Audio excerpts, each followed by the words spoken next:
कि समाजवादी पार्टी के नेता अखिलेश ने सोशल मीडिया पर लिखा कि जौहर यूनिवर्सिटी की उन तमाम बिल्डिंग्स को रेगुलराइज कर दिया जा सकता है।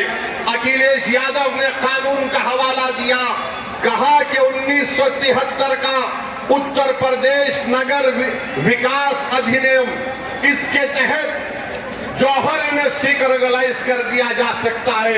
मैं पूछना चाह रहा हूं सपा के चमचों से,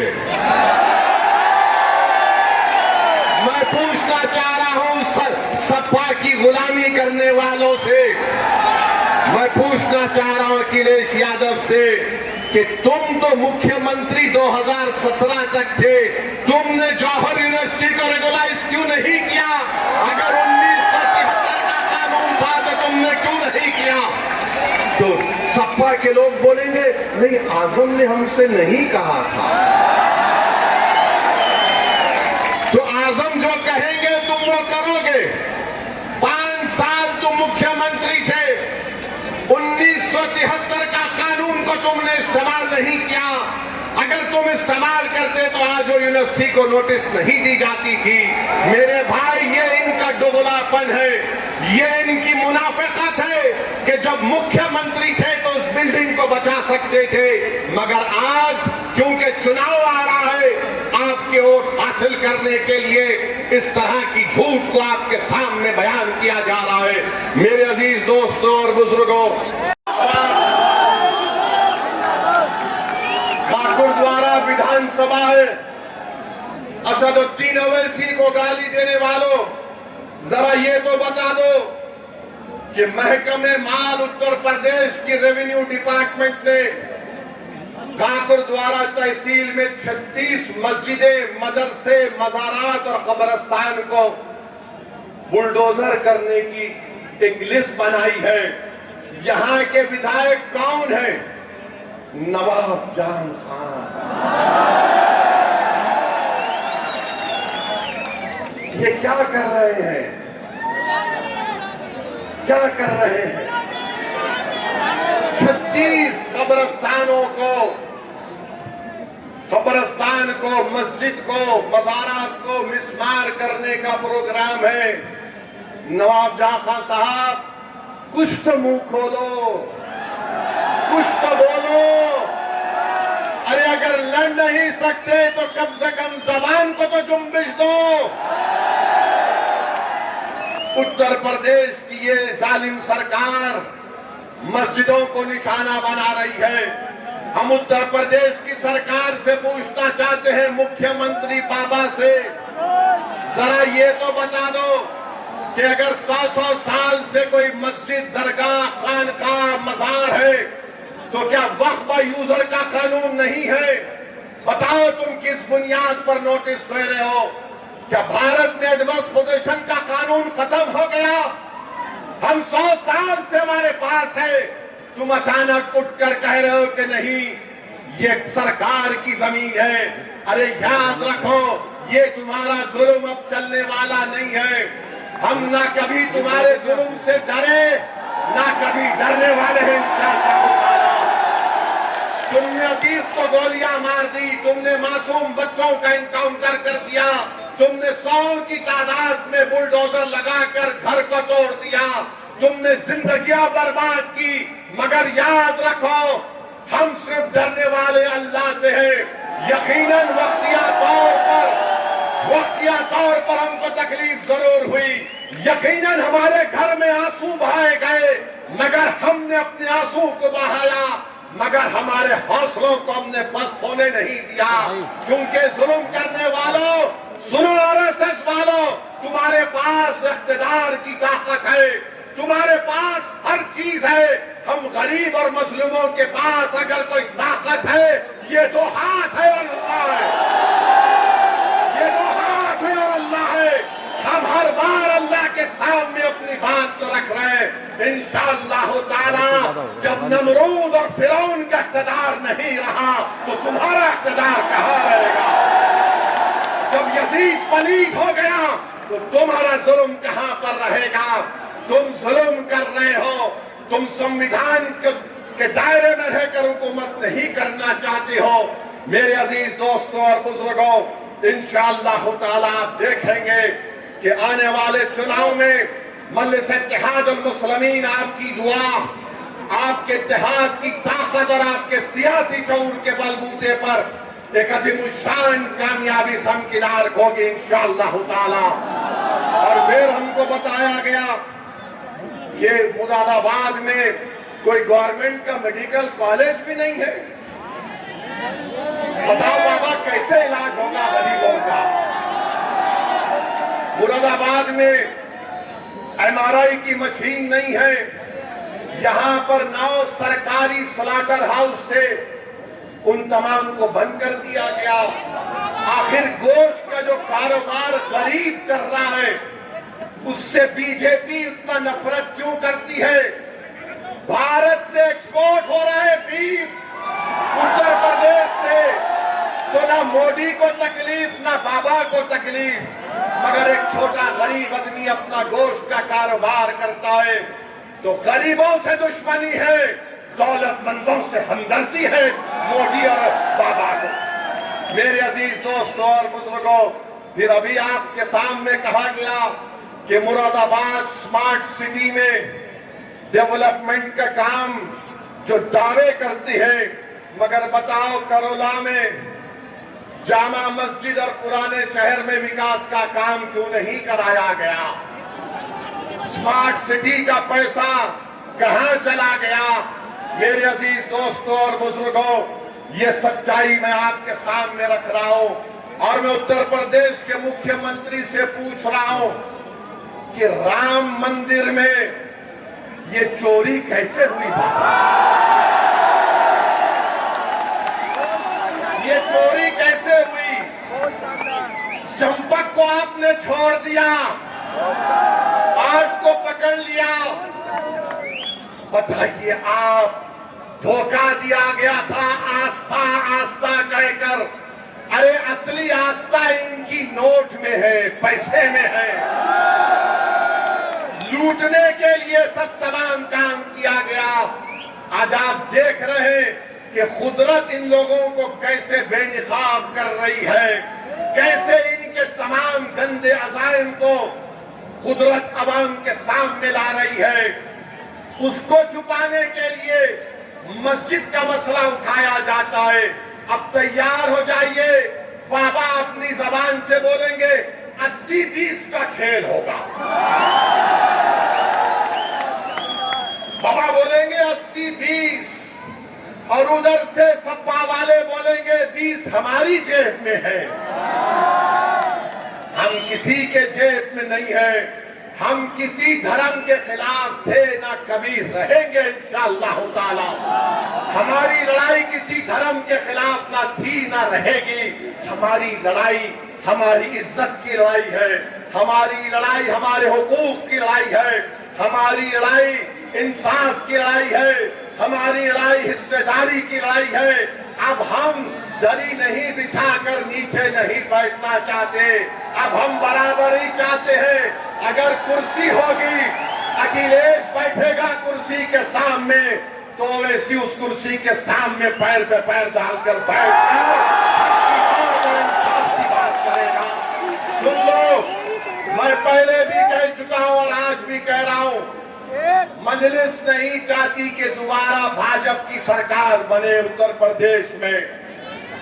मैं हाथ मिलाने को तैयार हूं, मैं अलायंस करने को तैयार हूं। आज वक्त है, बात कर लो, बाद में रोना नहीं। चुनाव खत्म होने के बाद हम नहीं चाहते कि बीजेपी दोबारा सत्ता में आए। तुम कहते ना कि ओवैसी के लड़ने से हमको नुकसान हो जाता। चलो, मैं तुम्हारे साथ मिलकर लड़ने को तैयार हूं। तुम तैयार हो? ये लोग तैयार नहीं है, क्या आप तैयार हैं? क्या आप तैयार हैं? क्या पूरा मुरादाबाद तैयार है? क्या आप मजलिस का परचम थामेंगे? तो लगाओ मेरे साथ नारा, नारे तकबीर, नारे तकबीर। मजलिस के मुखालिफिन को यह भी पेट में दर्द होता कि सियासी जलसे में इसने नारे तकबीर क्यों बोला। अरे क्यों नहीं बोलेंगे, ये नारे हयात है। ये नारा बुलंद करने से हमारा ईमान ताजा होता है। अगर हम अल्लाह को अकबर नहीं कहेंगे तो किसको कहेंगे बोलो। जुदा हो दीन से जो सियासत तो रह जाती है चंगेजी। तुम क्या भूल गए, हर बार में नारा क्यों लगाते। सुनो, ये नारा लगता था, आजादी की लड़ाई में भी लगता था। अंग्रेजों की लाठियां खाते थे और नारे तकबीर अल्लाह अकबर का नारा बुलंद करते थे। गोलियां खाते थे, जय हिंद का नारा बुलंद करते थे। अब बताओ इसमें क्या तकलीफ दे बात है। बहरहाल मेरे अजीज, जो कुछ दिल्ली में हुआ मैं इसका कंडेम करता हूं कि 4 बच्चों पर मोदी के हुक्म पर पेलेट गन चलाई गई, जिसमें एक बच्चे का नाम शेख इरशाद मंसूरी भी था, जो जबलपुर मध्य प्रदेश का, जिसने बीएससी और एमबीए की तालीम हासिल की। उस पर पेलेट गन की गोलियां चलाई गई, 12 बोर। और वो उस बच्चे से मुलाकात केंद्र के मंत्री नड्डा साहब जाकर मिले। उस शेख इरशाद मंसूरी से जब नड्डा साहब ने पूछा कि तुम वहां क्यों गए थे, तुम वहां क्यों गए थे, तुम यहां पर क्यों आए, लोग पूछेंगे तुमको। आप यहां पर आए तो बाज लोग पूछेंगे चमचे सप्पा के, तुम क्यों गए। तो इरशाद मंसूरी ने जो जवाब दिया उसको अपने जहन नशीन कर लीजिए। शेख इरशाद मंसूरी ने मोदी के मंत्री से कहा, शिक्षा का मसला था, नाइंसाफी हो रही थी, नाइंसाफी के खिलाफ मैं गया था। तो मेरे भाई, मगर उस बच्चे को पेलेट गन से छर्रे निकलते हैं, 12 बोर जो आरएफ के पास थी। उस बच्चे की आंख में, जिस्म में गोली लगी। एक 19 साल का बच्चा है साहिल, एक 32 साल की खातून है, एक 28 साल का अंग्रेजी आउटलुक मैगजीन के सहाफी हैं। इनको पेलेट गन से मारा गया।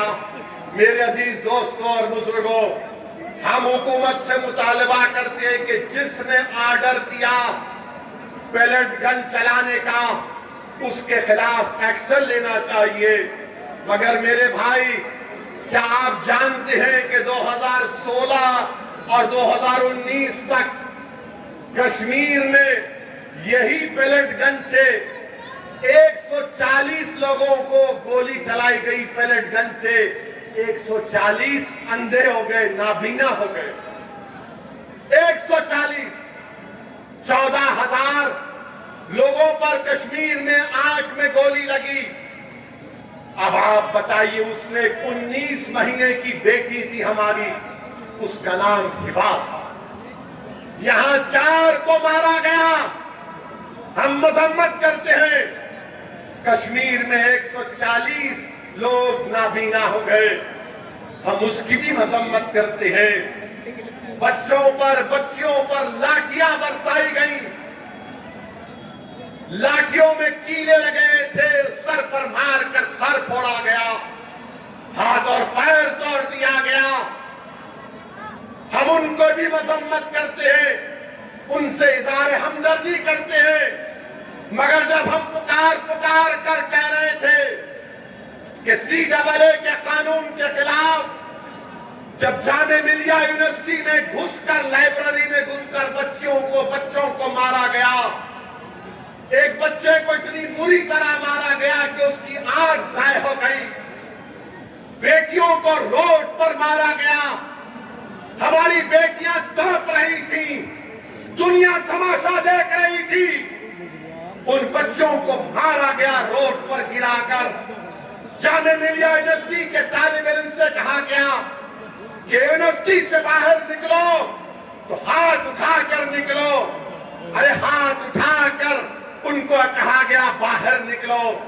हम यही कहना चाह रहे हैं, जुल्म किसी पर हो, जुल्म होता है, ये सेलेक्टिव सिलेक्शन नहीं कर सकते आप। इसीलिए किसी शायर ने बड़ा खूब कहा, जो हम पर गुजरे थे रन सारे, जो हम पर गुजरे थे रन सारे, तो खुद पर गुजरे तो लोग समझे। जब अपनी मोहब्बतों की अजाब छुपे, जब अपनी मोहब्बतों के अजाब झेले तो लोग समझे। वो जिन दरख्तों की छांव में से मुसाफिरों को उठा दिया था, इन्हीं दरख्तों पर अगले मौसम फल ना उतरे तो लोग समझे। याद रखिए, ये हमको समझना है। अब आप देख लिए कि मोदी डरता क्यों है। जब जनता रोड पे निकलती आती है तो मोदी और बाबा आरएसएस डरती है। जब किसान दिल्ली को आया तो मोदी झुक गए। तो मेरे अजीज दोस्तों और बुजुर्गों, मैं आपसे दरमंदाना अपील कर रहा हूं कि रोड पर नहीं निकलना है, अपनी जानों की हिफाजत करो। तुमको सिर्फ निकलना है मुत्तहिदा तौर पर। जिस दिन इलेक्शन होगा, एक ताकत और कुव्वत बनकर निकलो और पूरे एतमाद के साथ जाओ कि अब के बार वोट पतन पर पड़ेगा और हम अपने आप को वोट देंगे। बिहार में भी भैया ने बड़ी कोशिश की थी, अखिलेश ने अपने चार मुस्लिम सांसद को बुझाया। वो जहां कहीं भी जाते, अपनी तहरीर की शुरुआत करते और खत्म करते असदुद्दीन ओवैसी के वजीफे से और उसी पर खत्म करते।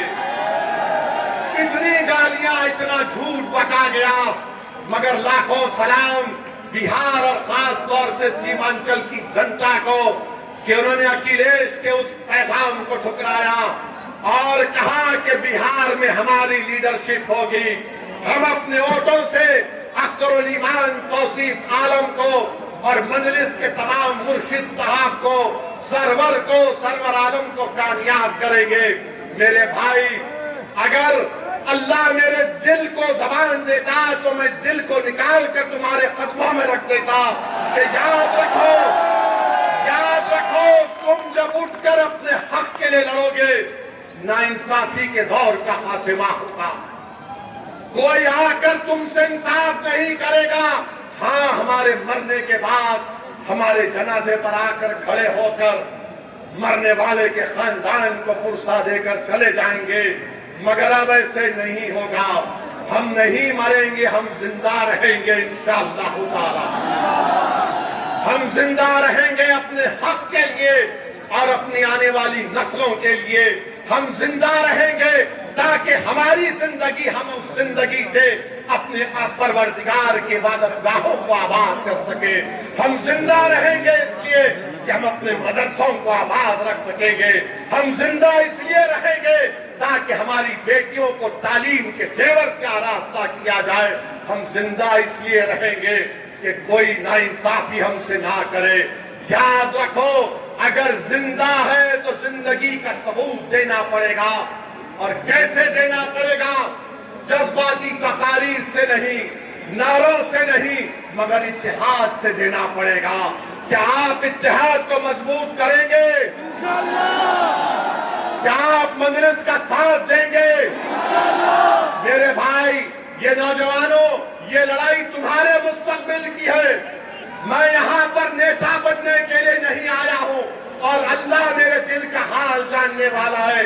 मैं यही चाहता हूँ कि तुम नेता बनो, तुम सांसद बनो, तुम विधायक बनो, तुम लीडर बनो, तुम इस कलम से अपने मुकद्दर के फैसले करो। अल्लाह तुमको इतनी ताकत दे। ये मजलिस इत्तेहादुल मुस्लिमीन चाहती है। इंशाअल्लाह ताला 29 में कोई 80 साल का शख्स इस देश का वजीर आजम नहीं बनेगा। कोई 40-45 साल का नौजवान इस मुल्क के मुकद्दर को बदल देगा। जहां पर अमन होगा, इंसाफ होगा, किसी के पास नफरत नहीं होगी, ये मजलिस इसकी कोशिश कर रही है। तो आप तमाम का बेहद शुक्रिया और मैं शुक्रगुजार हूं। एडवोकेट जफर साहब संभल से आए हैं। ये वो आदमी है जिसने अल्लाह के घर की हिफाजत के लिए जेल को जाना पसंद किया, जालिम से समझौता करने की पसंद नहीं किया। हम जफर साहब का शुक्रिया अदा करते हैं और साथ ही साथ हमारे इरफान चौधरी, दानिश चौधरी जो शामली से आए हैं, बिलाल चौधरी, नाजिम साहब, नदीम जो अलीगढ़ से, शादाब अलीगढ़ से, अफजल अलीगढ़ से और फैज अलीगढ़ से आए हैं। तो मेरे भाई, आपने एक बात को भी देखा होगा कि उस जंतर मंतर पर ऐसा मंत्र पढ़ा जा रहा था कि हैदराबाद और मुंबई में ये जो बच्चे मीम्स बना रहे थे, मैं तौबा ही कर सकता हूं।